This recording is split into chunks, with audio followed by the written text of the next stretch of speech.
Hello, this is Michael Smook for YouTube Commentaries. Today's topic is Raoul Wallenberg and how one man can make a difference.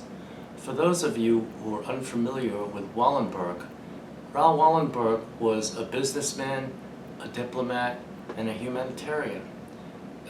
In 1944 and 1945, over a 6-month time frame, he did something truly remarkable. He was involved in saving the lives of 100,000 Hungarian Jews from Nazi genocide. Before we talk about Wallenberg's accomplishments, his legacy, and some final thoughts, let's first talk about his background, what events transpired in May of 1944 that sent him on a dangerous diplomatic and humanitarian mission, and what were his underlying philosophies which greatly enhanced his ability to succeed in a very challenging environment. Let's start from the beginning. Wallenberg was born August 4th, 1912. He was born in Sweden into a wealthy family. Wallenberg was a Protestant and a Lutheran. Before he was born, his father died. After he was born, his maternal grandfather also died. So basically, Wallenberg was raised by his mother and his grandmother. The most important male role model in his life was his grandfather, Gustav. Gustav was a diplomat and the head of the Wallenberg banking empire. So he was a very prominent citizen and businessman in Sweden. When Wallenberg, after he finished high school and military service as an officer in the Swedish Navy, his grandfather persuaded him to come to America to go to college. Young Raoul was admitted to Ivy League schools, but upon his grandfather's advice, he went to the University of Michigan because his grandfather felt that at that school, Raoul would receive the right proper seasoning and wholesome American values at the University of Michigan in Ann Arbor. The interesting thing about Wallenberg at Michigan was he took on an American name, Rudy, and he did not tell his classmates of his prominent background. When he did travel, when class wasn't in session, he hitchhiked around America and learned a lot about the United States and a lot about himself. In terms of his major, he did not major in business, accounting, nor finance. Instead, he received a degree in architecture. So after 4 years of college, he received his bachelor's degree and came back to Sweden. Eventually, he settled working through family connections in an import-export business. Within 6 to 12 months after taking that position, he became an equity partner. The reason he became an equity partner was the person he partnered with was a man by the name of Kálmán Lauer. Lauer was a Hungarian Jew.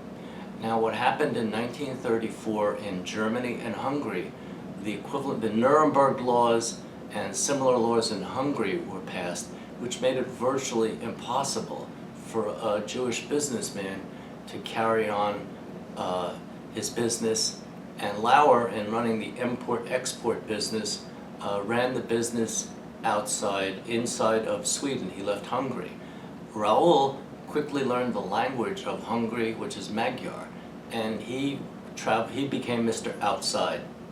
And he traveled for business to Hungary and Germany, where he gained much success and experienced understanding how Hungarian and German government authorities functioned.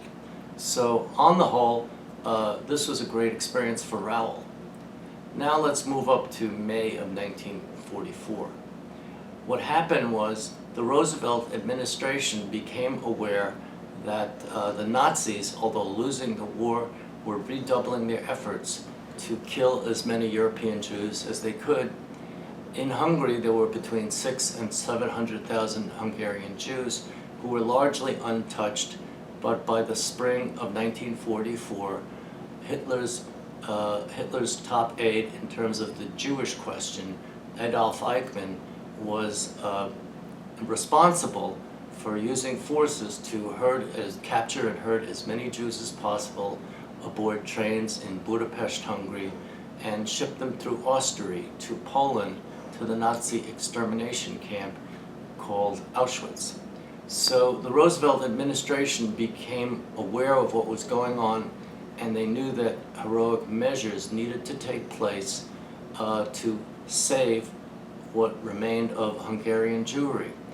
Instead of running this rescue operation outside of the United States State Department, Roosevelt tasked his Secretary of Treasury, Henry Morgenthau Jr., with this responsibility. Morgenthau, in turn, leaned upon one of his top aides, Ivar Olson. Olson traveled to Sweden. What happened there was, when he reached Sweden, he met with the King of Sweden, the Prime Minister, and other government officials. Shortly, it was determined that Wallenberg was the man for the job. Wallenberg accepted this assignment under two conditions. He needed sufficient funding so he could be proactive in his agenda, and two, he wanted to be empowered so he wouldn't be a normal diplomat and he wouldn't have to go through the usual bureaucratic red tape. So he wrote a letter, and the King of Sweden and the Prime Minister agreed to Wallenberg's terms, and shortly thereafter, in July of 1944, Wallenberg was transported from neutral Sweden to war-torn Hungary in Budapest. Budapest was arguably one of the most dangerous places on the earth. It was filled with German Nazis, Hungarian fascists. The Hungarian fascists had a paramilitary organization for politics and paramilitary endeavors. They were called the Arrow Cross.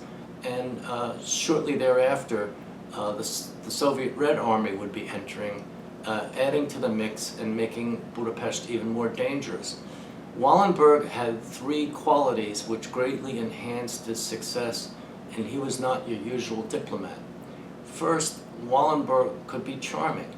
He was handsome, multilingual, experienced in business, wore pinstripe suits, and he was used to dealing with the upper crust of society and people in power. One key friendship Wallenberg made in assuring his success was he became socially friends with the wife of the foreign minister of the fascist government of Hungary. And she served as a pipeline in terms of sending and receiving messages at the highest levels of Hungarian government. So in a sense, Wallenberg used charm to get what he wanted. The second thing Wallenberg did was he created a spy network. He used the funds that he was given to bribe key members of the Budapest Police Department, and they served as an intelligence conduit to him.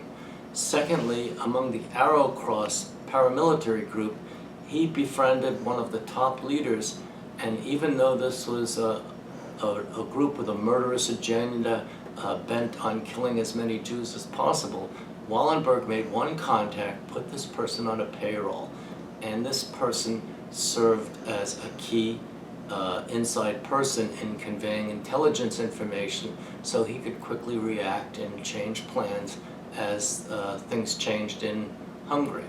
The third thing Wallenberg did was he would meet with German officials and Hungarian officials. Among the German officials he met, the highest ranking one was Adolf Eichmann, who was Hitler's point man on the Jewish question. And Wallenberg, in these meetings, sometimes over a bite to eat, would use threats. At one time, he told Eichmann and his co-workers that the Allies were winning the war, Germany was going to lose it, and their only hope was to give up. At other times, he told Eichmann, I know what you're up to. There are people watching. There will be a reckoning. You will lose the war. You will be captured, tried, convicted, and hung. So don't commit atrocities. Eichmann, cool and calm, would respond to Wallenberg and say, your diplomatic immunity doesn't guarantee your protection. So that was a death threat.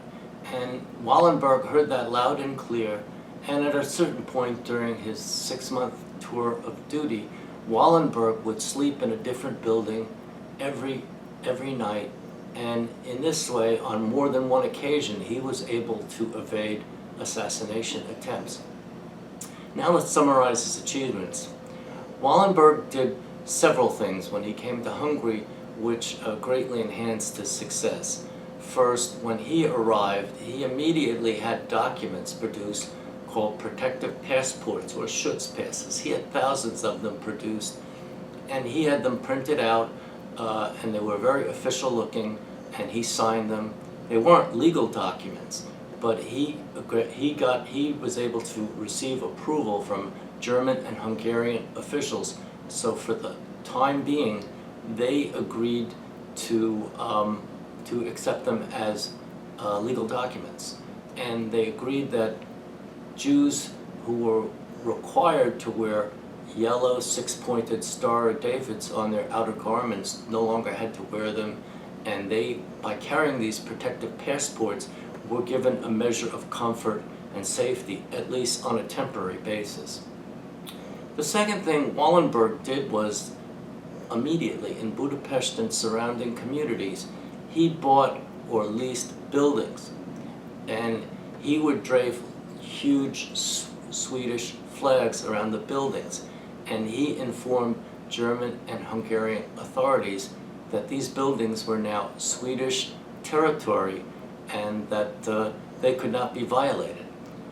These buildings served as safe houses for up to 10,000 Hungarian Jews. They provided food, shelter, and safety, and that provided a measure of comfort and protection to Hungarian Jews. The third thing Wallenberg did was, with his intelligence network, he was aware when Eichmann, through rail links, was herding Jews onto cars to ship them to Auschwitz. On other occasions, when the rail links were cut, when Eichmann insisted on regular German army escorting Jews to at least the Austrian border, on both occasions, Wallenberg became aware of what Eichmann was up to, and he came with diplomats and Schutzpasses, pulled people in one case off of trains, another case off of a death march, and he gave them Schutzpasses. The guards, whether they were Arrow Cross or regular German army, permitted him to take the people who had the Schutzpasses off the line or out of the car into the safety of Swedish cars. During the death march, he handed out food packages and medicine to those people who he couldn't handle Schutzpasses. Prior to that, with the railroad incident, when he and his colleagues were handing out Schutzpasses, the Arrow Cross thugs were ordered to shoot Wallenberg. Instead, they could have easily killed or wounded him. Instead, what they did was they fired over his head. So, because Wallenberg had an intelligence network, he was able to change plans and do heroic things and save the lives of many people who were destined to go to death camps. The last thing Wallenberg did in his 6-month tour of duty was he knew through his intelligence network that Adolf Eichmann had ordered the military governor of Hungary, Gerhard Schmidhuber, who was a major general in the regular German army. Schmidhuber was ordered to launch an artillery barrage against 2 concentration of Hungarian Jews in Budapest. The total number of Jews living in these locations was 70,000. Also in these locations were tens of thousands of Gentile Swedes, most of them Christian, Hungarians. So most of what happened was Wallenberg had a letter. He passed the letter along to his contact with the Arrow Cross party. His contact gave this to Schmidhuber, and Schmidhuber again received threats from Wallenberg. He was told that if he launched an artillery barrage and killed 70,000 Jews, that he would be tried for war crimes at the war, which would soon be over. In what has to be considered a minor miracle, Schmidhuber ignored Eichmann's orders. He did not launch an artillery barrage, and 70,000 Hungarian Jews and tens of thousands of Christian Hungarians were also saved because of Wallenberg's efforts. Then what happened was Wallenberg became aware that the Red Army was invading Hungary, and they were trying to push out the German Nazis and the Hungarian fascists. Wallenberg wanted to meet with the military governor of the Red Army. It was located 120 miles east of Budapest. So what happened was Wallenberg made an appointment, and word was received at military headquarters.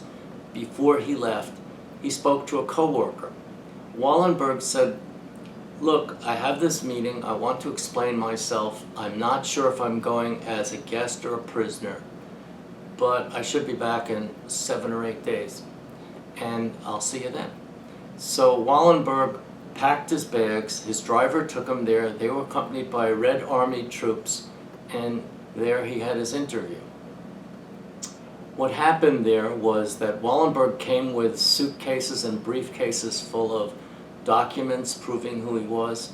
He came with different kinds of currency from different countries, and he came with Schutz passes.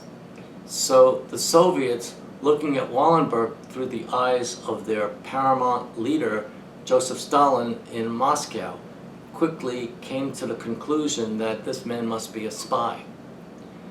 So the story, in a way, comes to a sudden end in the sense that after 6 months of remarkable heroics by Raoul Wallenberg, he was never seen in public again. What we do know is that as a prisoner, he was transported to Lubyanka prison camp in Moscow through Romania. And there he remained for many years. So what happened next was, after the war was over, Swedish diplomats and diplomats from other countries and other people were released from Soviet prisons. And the Swedes were trying quiet diplomacy for a while. Eventually, they went from quiet diplomacy to making demands. By 1953, Russia's paramount leader, Joseph Stalin, died. And at this point, the Swedish demands were finally listened to, but not until 1957, 12 years after Wallenberg was taken into captivity. In 1957, the Soviets produced a document that said Wallenberg died 10 years before in his prison cell of a heart attack. The Swedes doubted the Russians' documentation because people who came back from Soviet prisons, some face-to-face, had recalled having spoken to a man who identified himself and looked and sounded much like Raoul Wallenberg. And other people didn't directly see him, but in cells next to Wallenberg's cells would communicate with him via something the equivalent of a Morse code. So the Swedes doubted what the Soviets were saying, and they believed that Wallenberg was alive. But there really wasn't anything they could do. But throughout the 60s, 70s, 80s, and then as the Soviet Union devolved into Russia in the 90s, President Bill Clinton reached out to the new Russian president, Boris Yeltsin, and instead the Russians stayed to their same story that Wallenberg had died in a cell in 1947. So this seems rather deflating to hear about a man who did such heroic things, and what are we to do with this information? And I really see that it's very important for us to come away with a positive outlook on everything that happened, and to celebrate the many accomplishments of Raoul Wallenberg. And we should, even though the ending didn't come out the way we wanted it to, and we don't have a full accounting of his life, I think we should focus in on the positive, and it is indeed praiseworthy. So let's summarize. Wallenberg saved not only the lives of 100,000 Hungarian Jews and tens of thousands of Hungarian Christians. Many of those people are no longer alive, but if you take into consideration that they have children, grandchildren, and great-grandchildren, that there could be as many as 500,000 people who are walking around who are alive, if not for the efforts, direct or indirect, of Raoul Wallenberg. And that's a cause for celebration. In terms of Wallenberg's legacy, he has been named an honorary citizen of the United States, Canada, Israel, and Hungary. He was nominated for the Nobel Prize in 1948 and 1949, the Nobel Prize for Peace. Now the thing is, it's quite an honor to receive a Nobel Prize nomination,